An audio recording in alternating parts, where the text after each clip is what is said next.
Merry Christmas. Pathen koma taute. Kakipa uve pakai.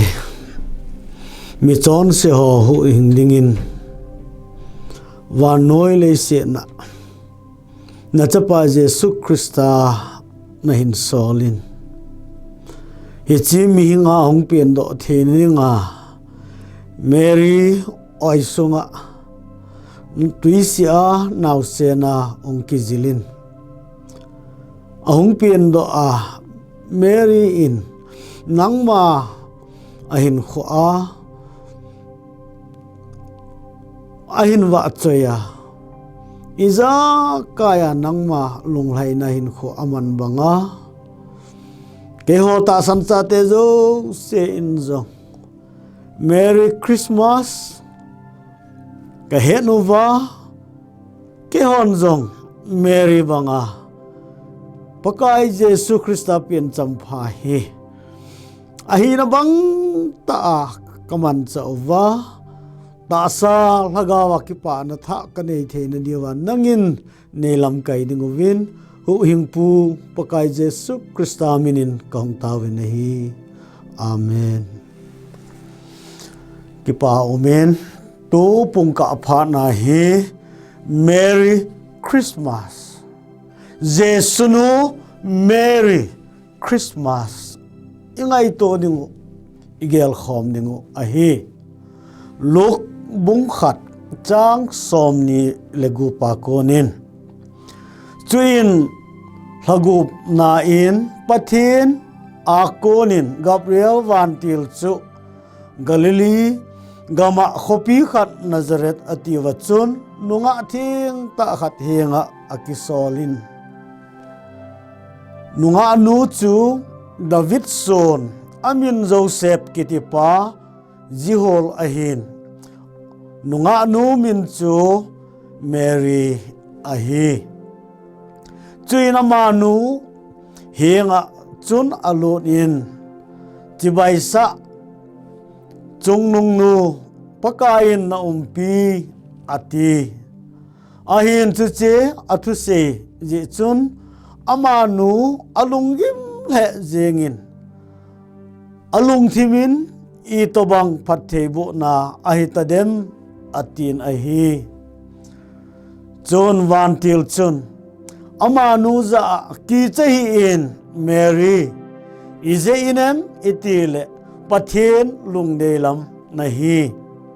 chule ven gain natin chapa khat nahin ning ahi chule amin Jesu nasa ding ahi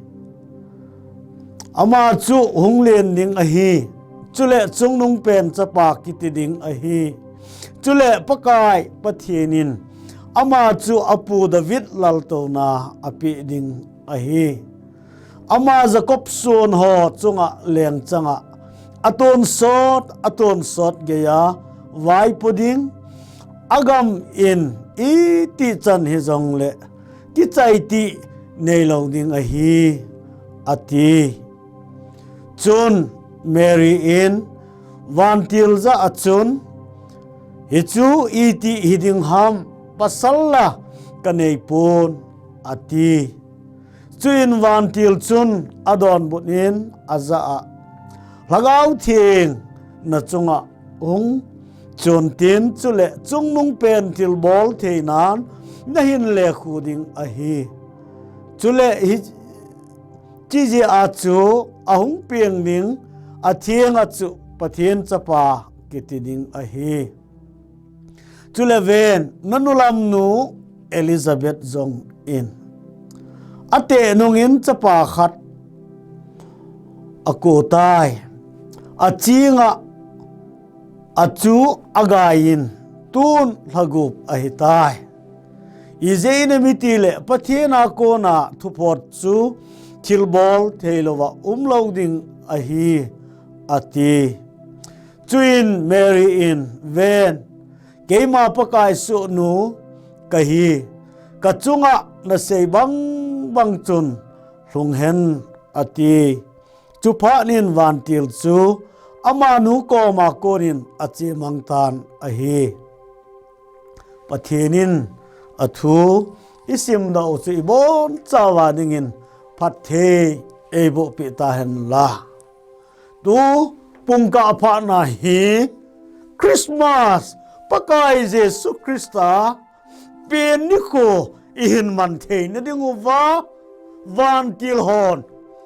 Jesu ang pen do ding Mary henga anapon do uchu inangai la ova Merry Christmas Jesu Nu Merry Christmas igel dingwa de yung ta chi gun ta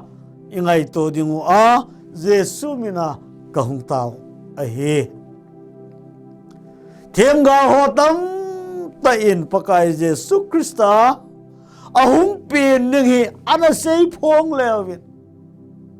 apin namun ning apin ning dan ho zo se jong Pathen thua ko na seya ana umahi hitawanga Pathenin thiamga ho manga aseisu ata ta ahung lung ning pha nin Mary nunga atheng Josemin azidinga anakihol nu koma pakai Vantil ahong kilatan hichiyatsu tu pungka phana hi Merry Christmas Jesu Nu Merry Christmas hichi ingai to dingu deyumta ahi akhan na a lukbung khat chang som ni lagi na chun pakain Mary wang abuna inamuvin ahi chui na manu henga chun alunin chibai sa chung nung nu pakain naung pi ati hallelujah alo pi ma in hichi hausan na lopina lungthim chi na ho hi pakai dei pen a hi poi lung thien na phat na ho hi pakai dei sa chan na hi hallelujah Mary hi nunga theng lung theng sela hin khomang phat na ngai lu a hi zein hat chung nung Pathen dei sa na ahong changin chiya chu chibai sa chung nung nu pakain na umpi ati na hi sumla pa izan nein bol te na china izan ne zongle ilungel athien lowa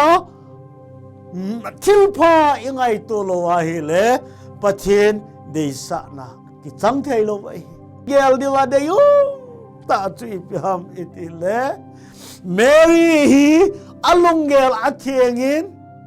thilpha angai lu in hitia chu Vannoi leisena mi hem tam ta nunga thieng se virgin tam ta zong le Mary chu Pathenin Huhhingpu Jesu Krista pen na dingin anu dingin leisit mi hem nunga thieng tam ta la deisa na ahin peta na hi hallelujah alofiana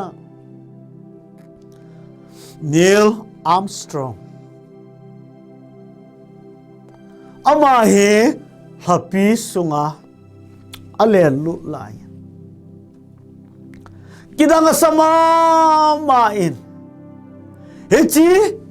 alen lu laya hi ipi ahin seham Neil Armstrong in ahin se do chu ipiham etile in the beginning God atilin Pathen God glorified those who glorify God Pathen lopina pehochu Pathenin alopisa ahi Pathenin lopina api ahi atin ahi avelin Pathen thangwai nomen la Pathenin pathe abo vangbohna changten iza kaya lolitna achan phat ozong le amasata in Pathen chu achung nong penin akoyovin hitia chu vangbohna hi hata anachangu ahi ije chuntuni hin sopite ho atilin Pathen lopi na pe ho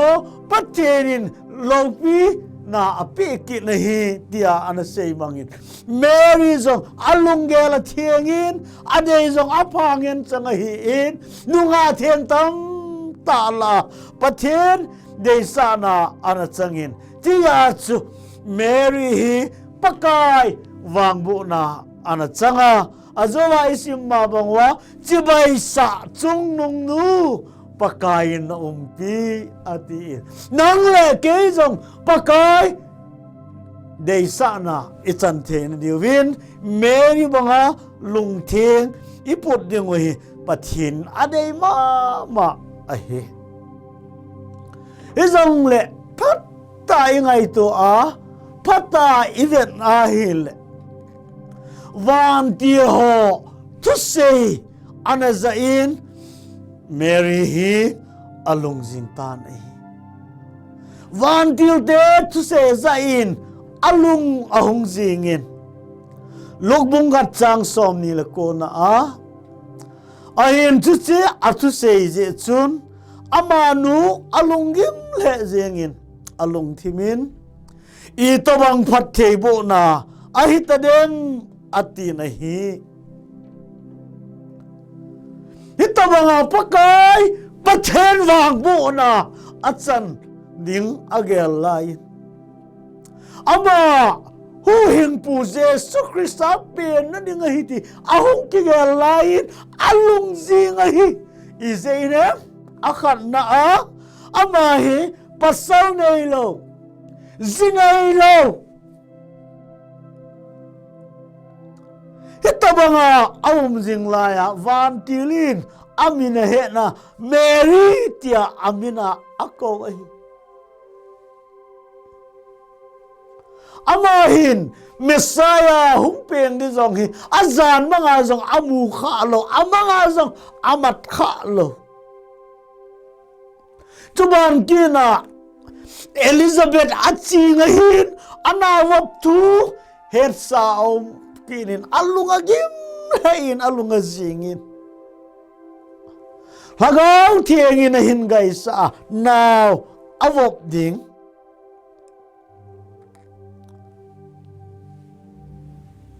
aman ichana agamin chaiti nei lo ding ai anti kille athupi mai ama kora ping do chachun agamin chaiti nei lo aton sot na omning atin ahi hitia chun Vantil hon na vopai ding hi ti asei pe la alung sing ta hin kho amanai izong le Pathen vangbohna achan ning jein alung zin ho zo se chu iati la zi jong kanei por itia nu ka hi thei ding ha ti ho angai to na akon hin lungzing tain Mary in hin kho anamangin ama lungel akingai to na tam ta anapi ahi Mary hi Pathen deilen ang kai chang som thum lengana chun Vantil chun amanu za ki chahin Mary is inem itile Pathen lungdei lam na hi chang som thum lengana a luk bung khat chuin Vantil chun adon bun in aza hagaw thieng na chunga hung chun tin chule chung nong pen thil bol theinan na hin le khu ding a hi chule hi chi ji a chu ahung peng ding a thieng a chu Pathen chapa kiti ding a hi hallelujah alo pi ma in hagaw thieng in na chunga hung chun tin chule chung nong pen thil bol theinan na hin le khu ding ai iya tia le hitar ye awang bo na achan Pathen lung dei lam a hi ong ke nin hitawanga Pathen wang bo na achan nin Pathen dei len a hi ong ke nin lungel tam ta anafi ama hi nunga thing virgin isita ma bangun Vannoi le sia nunga thing virgin tam tau mai virgin tam tau jing la ya Mary Pathen dei len ong hi nai ipj ham ajo ai na sei ta bangovin alungel athengin thilpa adein Pathenin Jesu Nu adinga hi nunga atheng tam ta la a virgin tam ta la a Mary hi adeilen anahi Pathen chapa Jesu Nu hidingin ama hi nunga atheng tam ta la a henda umahi hallelujah alo piana eji yesu tu ni hin Vannoi le sina yum sungwa zo nang legain pakai Jesu Christa humpin ninga Pathenin alampia hun gon ho event jing la in Pathen na to na in khowa tilpa tiloi ichan the na diwa hi tim na chi na hausan na keu se hi thei po in Mary banga lungthing iput angai tan a hi Ito banga hin kho ihun manuwa apa in dei panowa hele mihem tam ta san chala azong Pathenin nang le ke jong chu ei man cha the ding la lampi hung ki gol do ding a hi echi ye chon tu ni hin atha in galutin Pathenin hu hing cha tam ta jong le mi pen tha tam ta jong le ta san cha tam ta jong le alung gel thienga thil pha de ho chu alengam na to na thupi ten amang ji in pen tha che jong lungel athien lowa thilpha angai to lo pan wa hi le Pathen deilen achang zo povin Pathen man cha thein jong aum ji povin hi nang le ke jong ta san cha te Christian hi jing lai wa Pathen deilen I hi thein ning wa ilungelu ingai to now izakaya hi thiên hin kho iman diu hi Pathenin ei dei sa hi sol cha te bung sagi chang somli le gup na a ama chun Pathen mit mun deina aumin Jacob Pathen na ding athumin alopi ma Pathen mit mun deina aumin ati Jacob Pathen na ding athumin do ni hin Pathen dei sa na chan kiti vangbohna lo pi ta ai so bi de ho ngai to te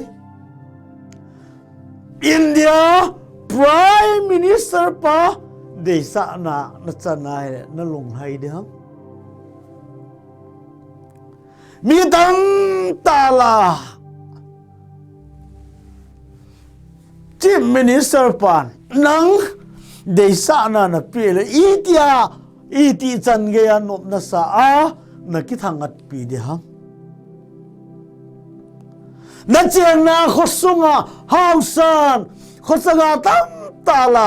nang ma dei sa na pe jong le hi cha khosunga chu athu nei pen a hi lawa hi le anom sa pen ana ki gel din ai hi chi ya chu tu ni hin in sung je nga yong u cha tam tao yum jing la ya nu le pa dei sa na chang cha te I pha nai le ki pa ilung hai ai na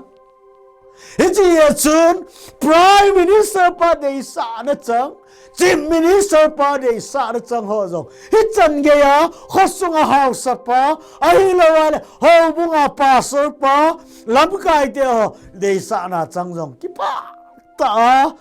lung lai se la hin kho aman bangin tu ni hin Mary hi Pathen dei sa nu sa chung nung nu anati a vangbohna achani I chan ge ya Mary adinga ki pawom hining ham ti igel do dingon de yo ma hi je chun nang le ke yong ito na ichunga alien za ho de sa na ichan chi inom vena ho bunga jong pastor te ho bung lam kai te ho de sa na ichan le je ho bung jong chu ano me ki pao me itiu jiu chuna chu ta bang ta house de sa na ichan jong le je kho sung chu e ya banga ki gela nom ki sama ma hi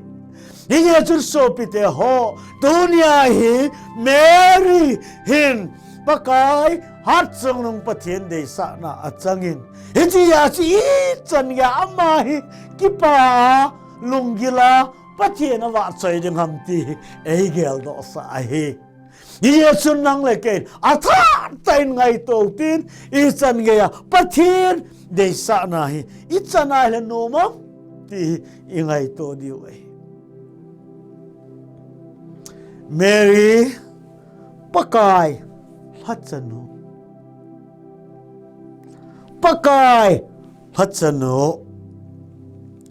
luk bung gat chang som thum legit na a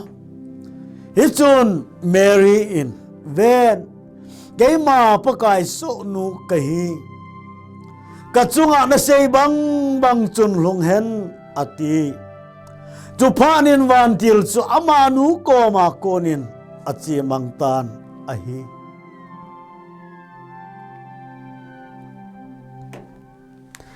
keima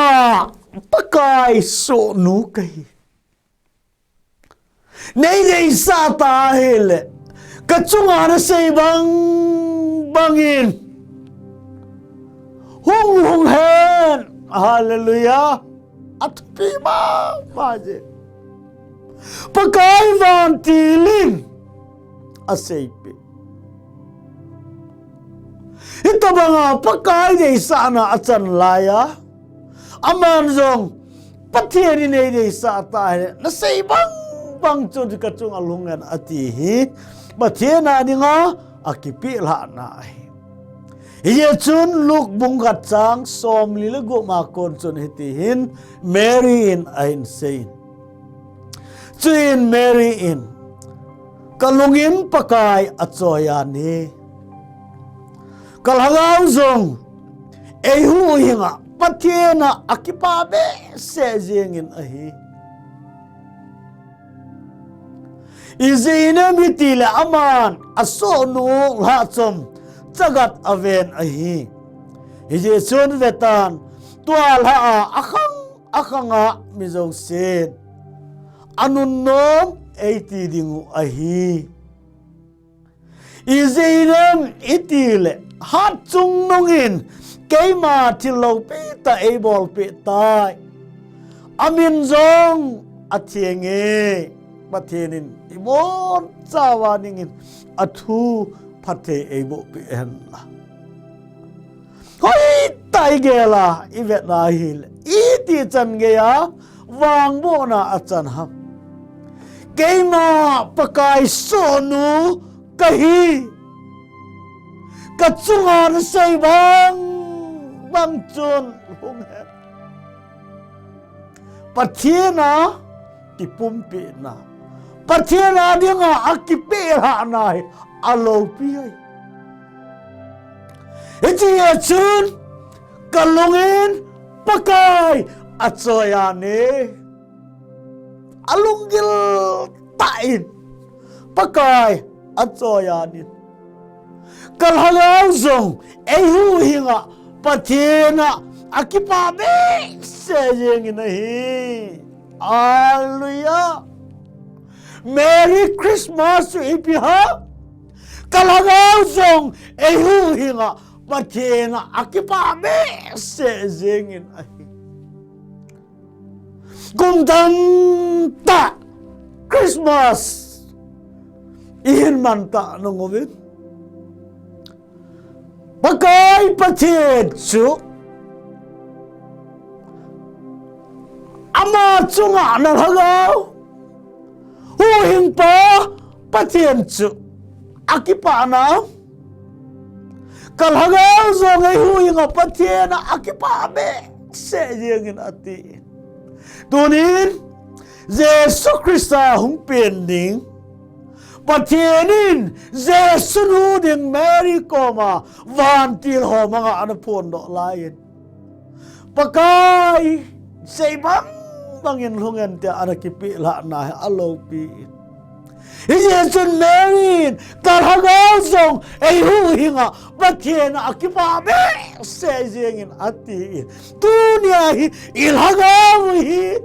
pakai Pathen koma kipa na hoi tai ngai tu ding hi a kho ta nei pakai koma kipum pe na ani Messiah ahung na dingin ama hi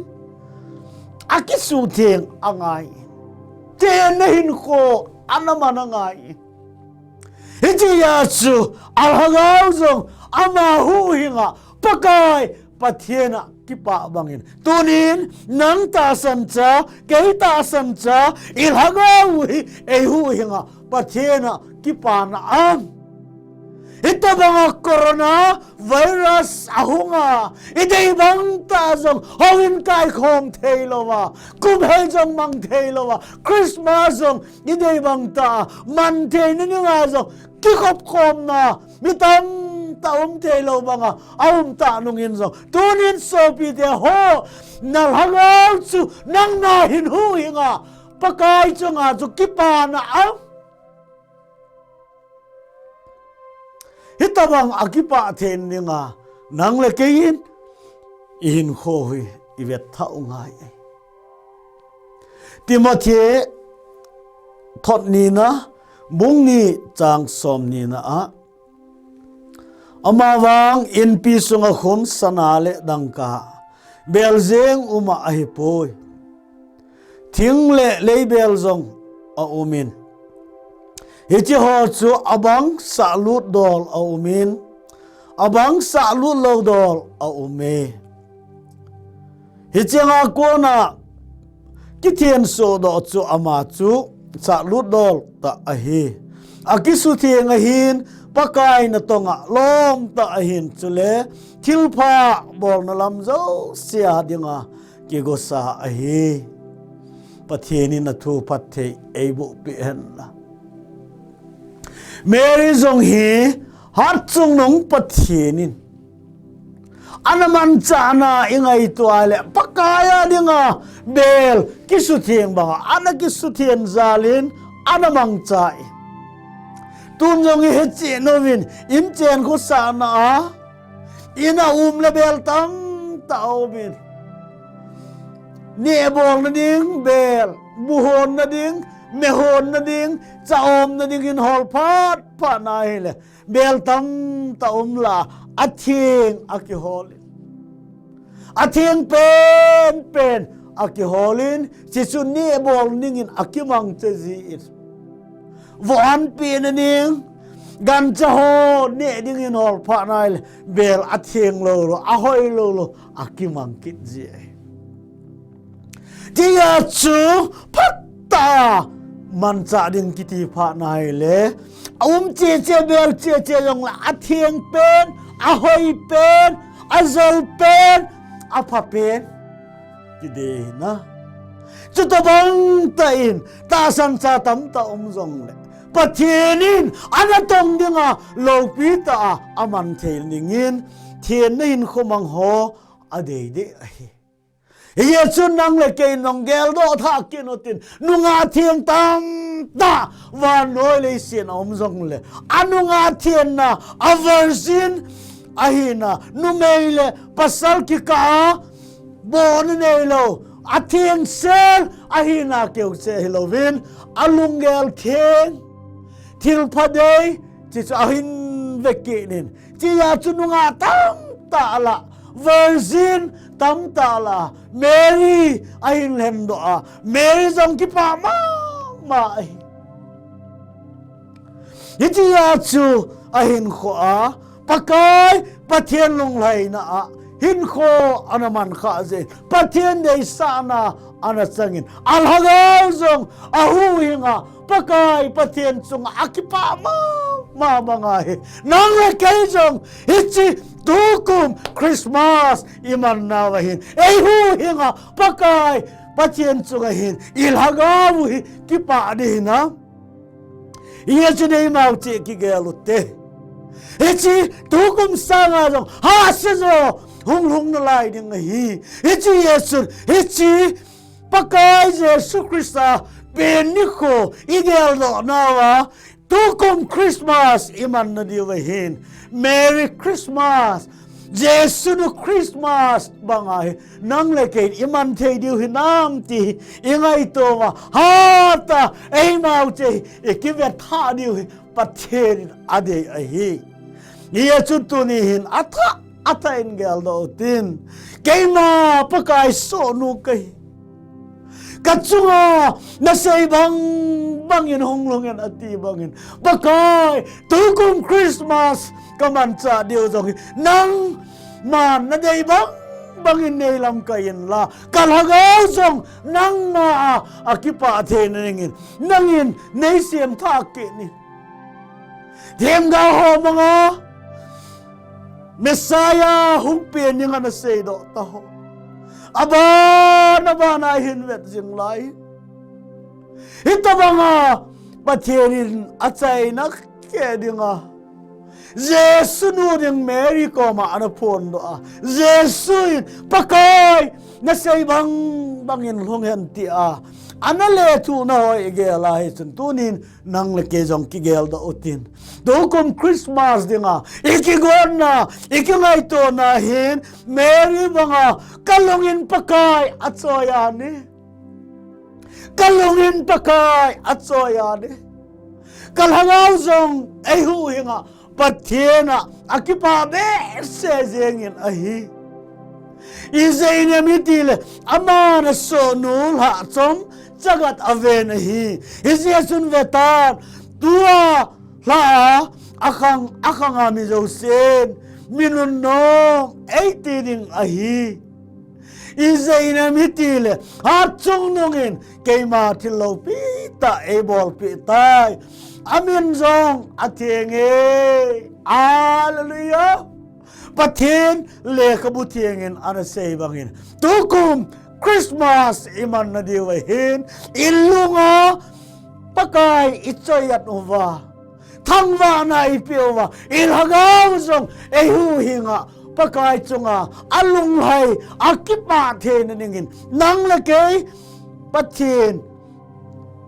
lopina pethe dingin pan ila ova hichi pakai Jesu Krista pen champha hi ahi na bang ta iman the na diwin Pathenin atohi ibon chawa dingin pathe ei bu pe ta hen taute ka ki pa ove pakai na long set na nei chanovin them gao ho Vantil ho manga Vannoi Huhhingpu Jesu Krista ahong pining anasei na a Jesu Nu ahong pang ning Mary Vantil kila a Jesu ahong pen ning thu anasei do te ho kangai ha na wa pa na hi Mary banga ke hon jong Christmas kaman then diwin kachungwa nangman nathil bol thena in sulanga nangma de banga kaman thena diwa nelam kaiwa kalhagau zong nangma chunga akipa thena ninga na thu kangai la ho hi kabon chawa dinga phathei nei bu pi a nangma de banga Christmas kaman thena diwa na vangbohna Huhhingpu pakai Jesu Krista minin kong tawin hi amen.